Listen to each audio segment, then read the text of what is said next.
I can see some musical notes behind there. There's a song that Tony Blair came into office with, and it went like some, things can only get better. And Sir Keir Starmer adopted that. Things can only get better, he said. Well, we sent £10 million to the Chagossians. We have basically bent over backwards for the European Union. We've allowed our borders to be more open than an OnlyFans account.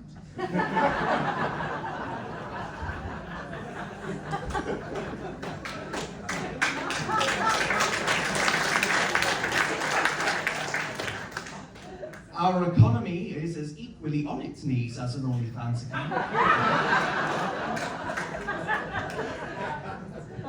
We're not in a good place, so things can only get better. Well, I don't know what you've been smoking, my friend.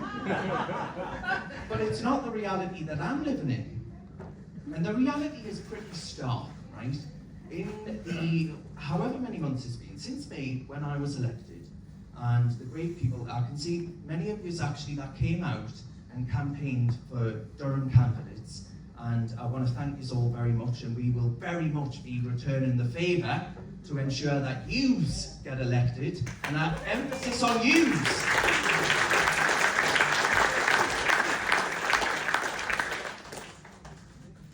And I want to talk to you about that for a second, because when I say yous, I mean people in this room actually doing what needs to be done, standing as candidates, because if you didn't, you know what's going to happen. It'll be a donkey with a red rosette that gets in instead. You want that to happen? I don't think you do. No? Well, are you standing? Who was that? Where did that come from? Are you standing? Are you standing? Well, there we are. There we are. Yeah. Yeah, and actually you did come campaign for me, so thank you very much. I'll return the favour. I'm a man of your word, hold us to it. There better be a drink involved. And look, if we don't do it, right, absolutely nobody will. Ultimately, what's been allowed to happen in this country is that we've allowed a rot to take hold, right? There's been a rot for as long as I've been politically aware. And that rot, first of all, I think started back in, we mentioned the WASPy women earlier.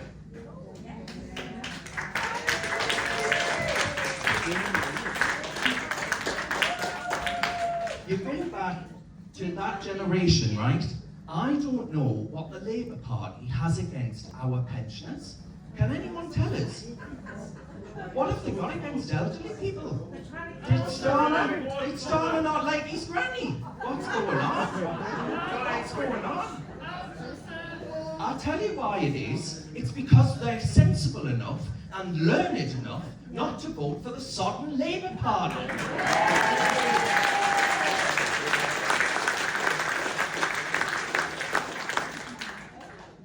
So it's not news to me that they want to actually freeze our elderly and ensure that they don't get their fair share that they work for all their working lives.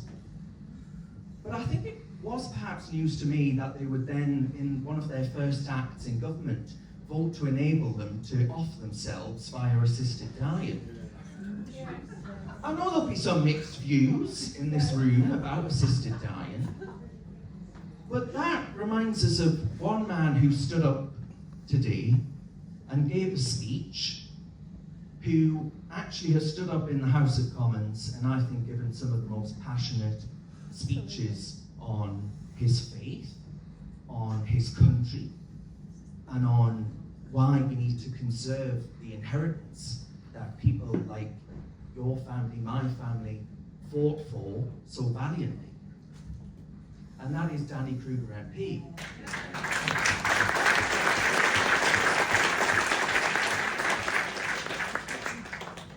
And I've known Danny for a few years now, and he was at the Centre for Social Justice and a few other things, and actually the things he was saying about personal responsibility, about the way in which actually we enable people to have more of a stake in society, about sovereignty, it's all music to my ears.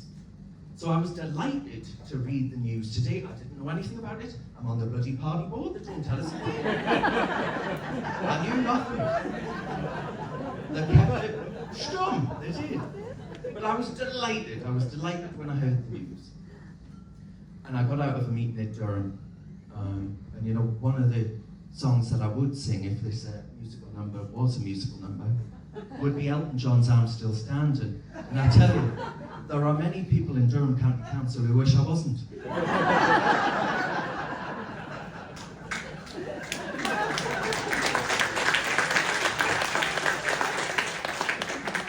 And you know why?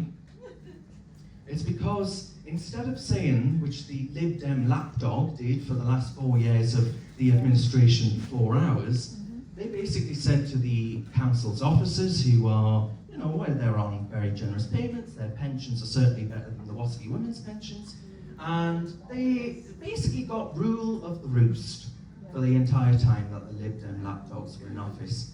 And now we've come in and said, well, I wasn't elected to do that, so guess what? I ain't gonna do it. Net zero.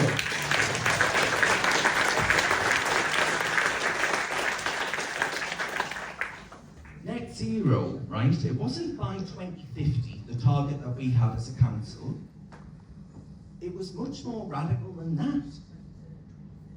It was a target of net zero by 2030. Now, I don't know about you, but I've modelled it myself, and I don't look that good in a loincloth.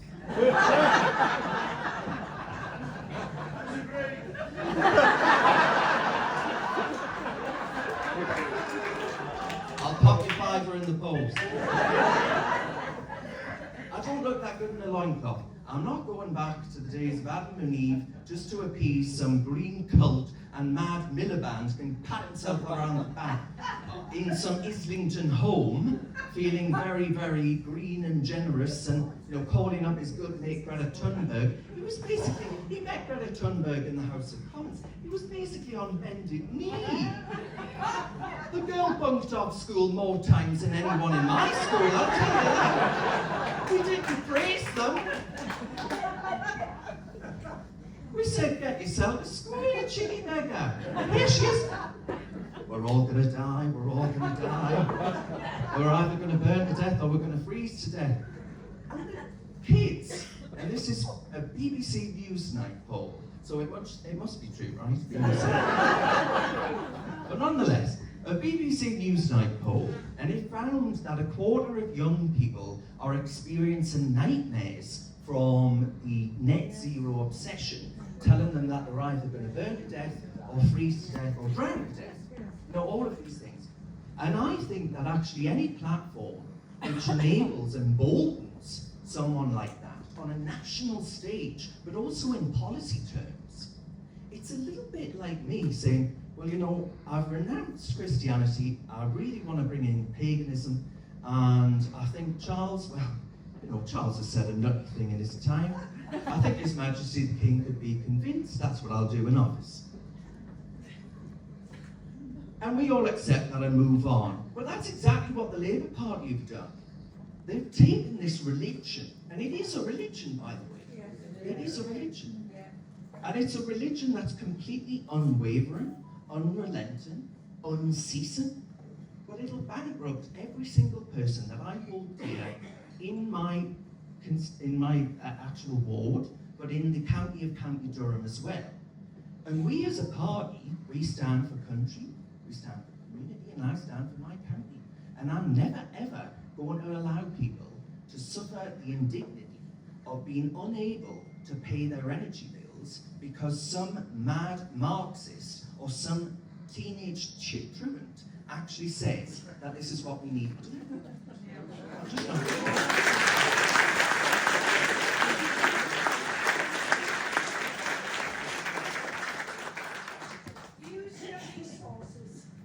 I've had enough. So as soon as we got in, I said, right, come on, Andy, sit down. This is what my anti-husband, who is the leader of Durham County Council, I say to him, come on, this is what we're going to do. We're going to rescind net zero. We're going to do all these things. Andrew, by the way, is more hardline than I am.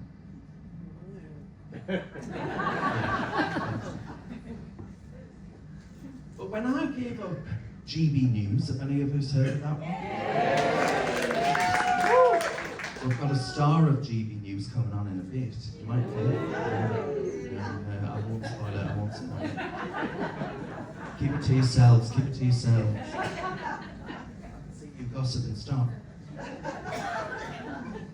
When I left GB News, right, and I stood for the council, I thought, I'm sick of London. I'm sick of going to and fro from London.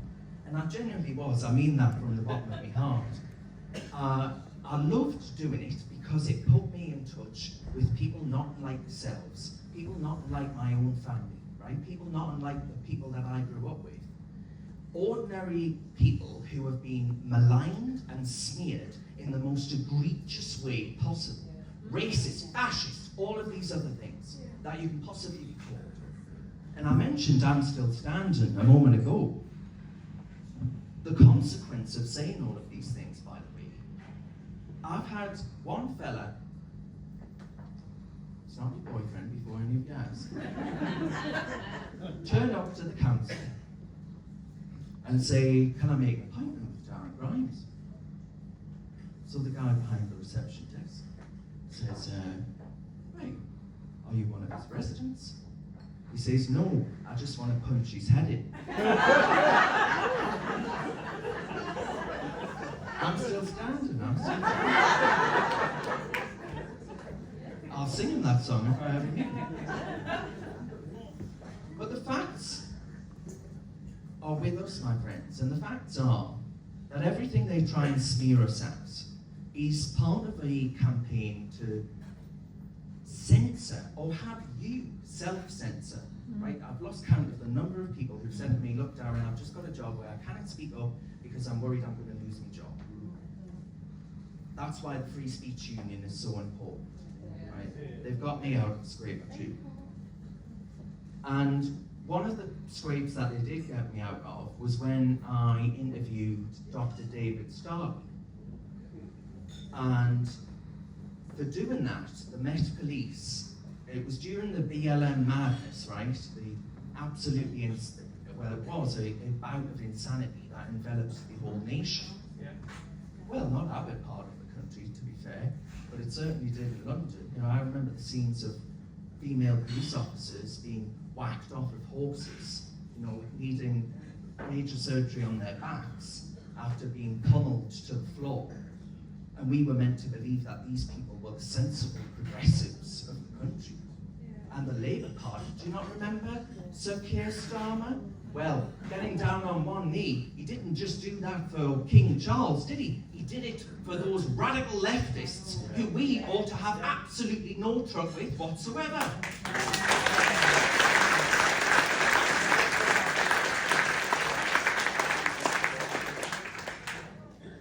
Investigated by the Met Police, and the Free Speech Union helped out because I interviewed Dr. David Starkey. And I thought, right, here we go again. I'd already gone through an electoral commission investigation over my campaign for Brexit, in which I was totally cleared, and then wham! Here we are, back to another investigation. My mother says, Brian, what have you been doing now? What have you been doing now? I says, you're not going to believe it, I did an interview. She said, the horror! She said, this is ridiculous. And the reason she said it's ridiculous is because if you look at everything, let's fast forward a bit actually. If you look at it, that incident, right, in which I was threatened with arrest over interviewing Dr. David Starkey, think of what's happened over recent days. You know, we mentioned Charlie Kirk at the start there. I was involved in Turning Point UK, which was an offshoot of Turning Point, which was his very successful organisation, which will go on and flourish in the USA after his very sad demise at the aim and arms of a dangerous extremist, who, quite frankly, I hope sees the end of his days soon.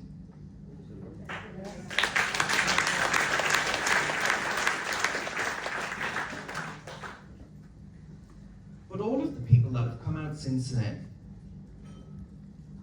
and said either that it's a good thing. We had this fella who got up at Glastonbury, a music act I've never heard of, who said that actually, you know, this was a good thing to happen, and you basically There's a saying, you something around and you find out, and he used that in a really horrible way to suggest that perhaps the murder, I should say, was warranted in some way. But closer to home, there have been those saying that what happened to Charlie ought to happen to someone that everyone in this room has a great deal of respect and admiration. Someone who has campaigned heart and soul for the issues that you and I believe in for as long as I've been on this planet, right? That's why whenever I hear someone saying, oh, well, we need a new political party, what are you talking about? This is the real deal, man. What are you talking about?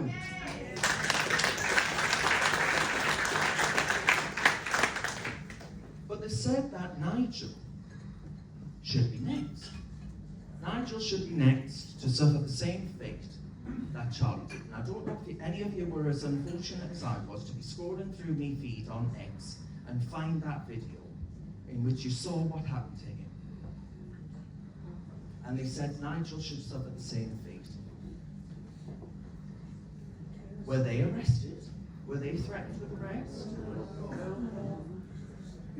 Well, I was, because I interviewed a historian, renowned historian, who was discussing the BLM crisis in our country and the total fiasco in which it enveloped our entire political and media class. And we discussed that in its historical context. Has there ever been an example in which we've lost our minds in this way? What links does it have to the pandemic and lockdowns and all these other things? And we discussed all of those things. But I never ever, at any given point, said that I think someone ought to die by a wound through a gun to their neck. No.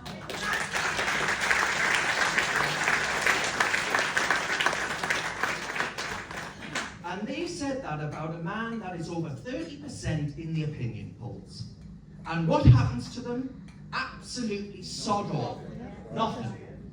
The square root of NAFOR. And why is that, my friends?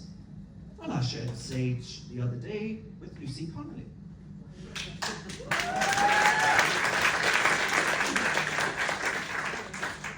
A mother who sent out an intemperate tweet that I accept. But she was banged up and she hadn't seen her kids for a year. Now, can you tell us this? In what reality is it okay to say that a political leader in this country ought to be murdered by a firearm, but Lucy Connolly and her tweet after 3 beautiful little angels were so brutally murdered in Southport, an intemperate tweet, that warrants you being banged up for a year, being away from your kids, being away from the kids that you were looking after as in your duties as a childminder. But you can call for the murder of a senior politician in this country, and it's absolutely fine. And Sir Keir Starmer stands up to Donald J. Trump and says, we don't have any issues with free speech or justice in this country.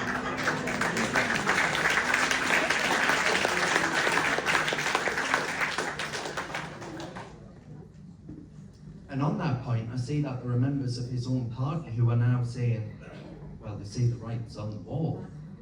They're saying that actually, well, he'll be out by May. But before that they should countenance leaving the ECHR. But I'll tell you this for free. If you believe that a man that made his career, made his living, made everything he's got in his life out of pandering to Human Rights International treaties, then I've got a breach to sell you.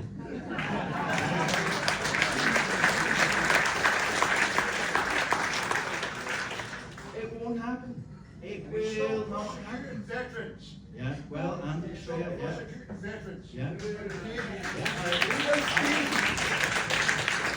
But that is through ECHR legislation. You know, that is through those enhanced protections, which I think actually through the Belfast Agreement, far too strongly enforce those who had done some pretty bloody terrible things, actually. So ultimately, you know, I left GB News, skipped along, back home to County Durham. Oh, thank you very much. That's very kind. That's very kind. Saturday 5, yeah, that's it, yeah, that's it, yeah. These days with Alex Armstrong pushing us off your chair, it's a Saturday one, isn't it? But look, I love Alex, I love Alex. But look, ultimately I gave it up to do what I'm doing now. But despite the fact that, you know, my bank advisors may call us up once or twice and say, "What have you done, Grimesy? What the hell have you done that for? You haven't got a pot to piddle in." Council salaries really aren't anything to sort of shout home about. But I'm so pleased and so proud to have done what I did. I mean that. And it's because, you know, my nana's 91, God bless her, took her out on Saturday, and she voted for us, and for as long as I live, and it might not be very long if I'm still standing, but for as long as I live, I shouldn't joke, but if I do, by the way, net zero coffins, they're the new thing that's coming in. If you put me in one of them, I'm coming back and I'm holding every single one of you. Alright?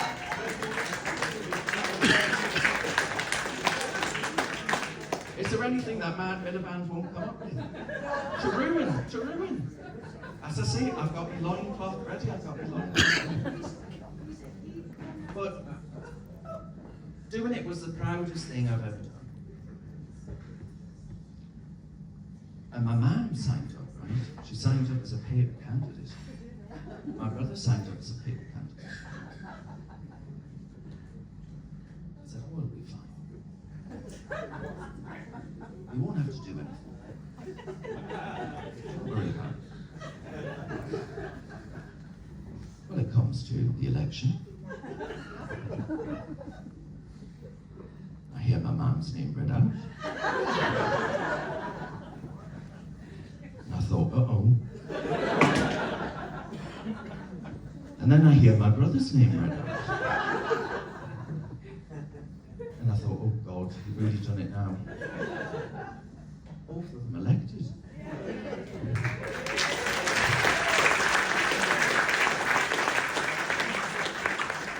But again, and the reason I tell you that story, which is true by the way, but my mother is the vice chair of the council, and by the way, she has taken to that role like I take to a gin and tonic. She's done an amazing job. She really has done a phenomenal job, and I'm so incredibly proud of her. As indeed, actually, my nana is of all of us for doing what she thinks needs to be done, because I tell you, I'm not sure that she can look at the country today and conclude, my granddad, you see, he fought in the Korean War for the Durham Light Infantry. He went out there from 50 to 52.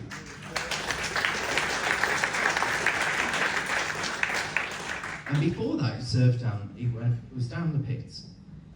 And, you know, I remember when I first started talking to her about politics, and I thought, well, any figures on the right might be a bit difficult to talk to her about. But she says to us, you know, Darren Churchill, he was for Britain. Yes. And I thought, oh, dare I do it? I've always been a little bit rebellious. I says, what do you think about Maggie Thatcher? She looked around.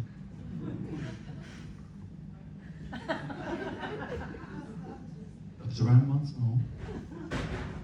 She says, she was for Britain.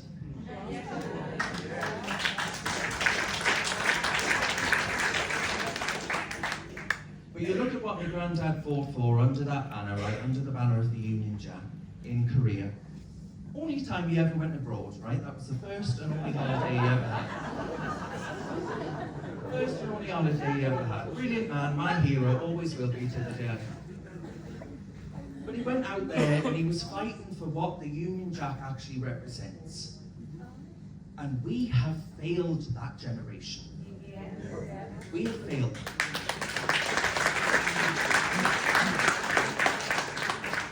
So I think my nana feels intense pride at what we have put ourselves forward to do. And people laugh, people sneer, they say, oh, Darren Grimes gave up his GB News show in order to talk about bin collections and all these other things. No, I did it to actually serve the people who gave me the platform in the first place, who ensured that I actually went to school, did my bit, and served this country with duty and honour. Yeah. Can they say the same thing?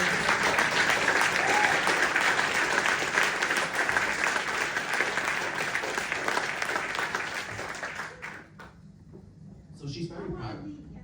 Oh, you'd love her, you'd love her. You really would. She's a bit too old to be a waspy woman, mind. But, she'll kill us for saying that. 91, you know, 91, and she's out more than I am. She's like a cat. Never in. But making her proud has made me proud. Proud of what we've done. Right, from everything from scrapping the absolutely nonsensical net zero by 2030 target, we've scrapped the DEI madness that told every single person in this room.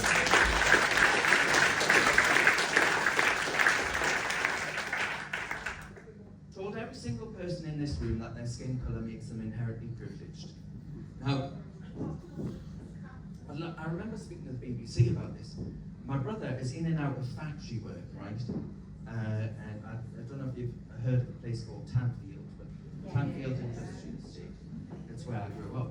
Not on the industrial estate. But your mum and dad did meet in the rubber factory. I says to her, it was the wrong kind of rubber, clearly.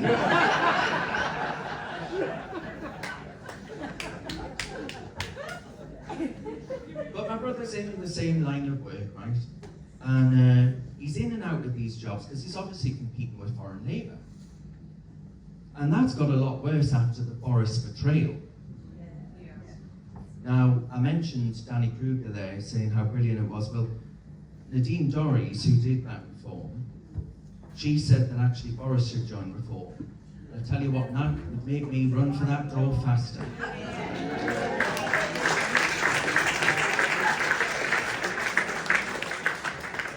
I campaigned heart and soul for that man, and he totally sold us out and betrayed our entire country.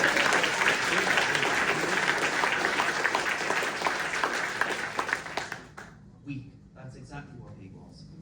But Nigel's not. So we're on a good footing. And Danny Kruger, I obviously wait for it. He'll be brilliant. And him advising and shaping our policy, it's going to speak to communities like ours. It really will. And that's a brilliant thing. The pride that my nana had in all of us as members of the family, some of us more unexpected than others. You know, I think they probably expected me to do okay, but not me mum and my poor brother. But they've all taken to it, they really have. And the pride that they feel in being able to contribute to their own parts of the world through, as I say, net zero, DEI, scrapping that, being able to focus on issues like scrapping 20 million of vanity projects that the Lib Dems had signed for up to. Lib Dems didn't care about news. They care about being able to go down to London and say, look how virtuous we are. Isn't it brilliant? And isn't it also brilliant that all of these mugs up there is paid for it? We're not having it anymore. Over my dead body, I says to the BBC, this Sunday I was on Politics North, and I says, I'm not having any trouble with any of that, like. I don't care. I don't care. Call us what you want. Smear us as what you will. But we are going to deliver to the people of the northeast of England, whether it, offends a few liberals somewhere, couldn't give a flying flamingo.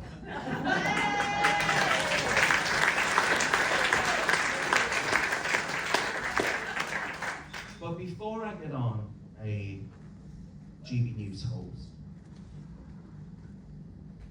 I would just like to say this, that all of you can share the same sense of pride and respect for what you have done, for what your party's done, if you get involved. And I know it's difficult, I know it seems scary. I mean, I know it's scary by the way in which my mum reacted. She says, what have you done? You told me nothing would happen.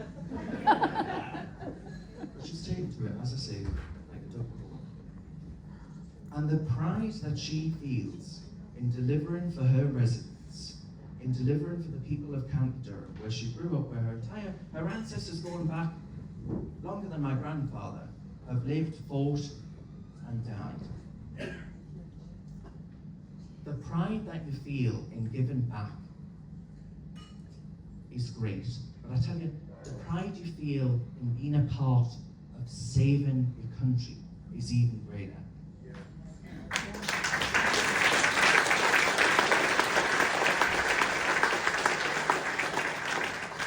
And that's exactly what we're doing as a movement. There are sometimes, I'm in the Guinness World Book of Records. I am. Most complained about councillor in the history of democracy. I tell you, I'm not joking. I'm not joking. Kids in Durham, yeah. I'm not joking.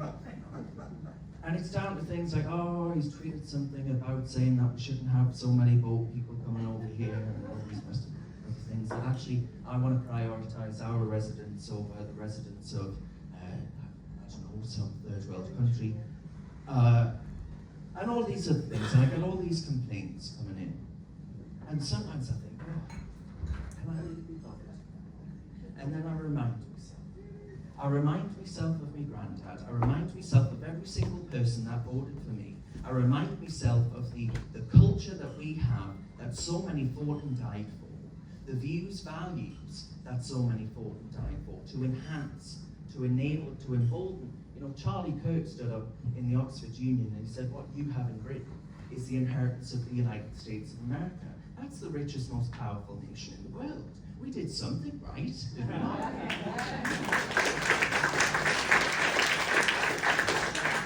But we've got to fight to preserve that. So I'm not expecting you to go out and get your pitchfork from your shed.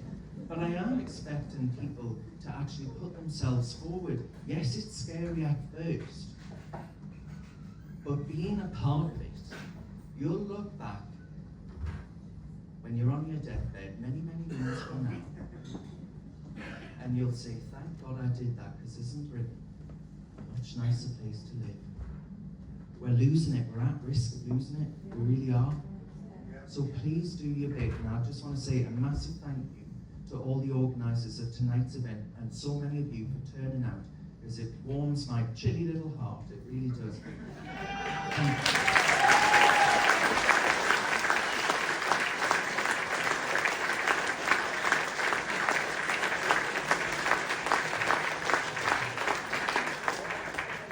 Now, our next speaker is a man who I subscribe to on a platform called Substack.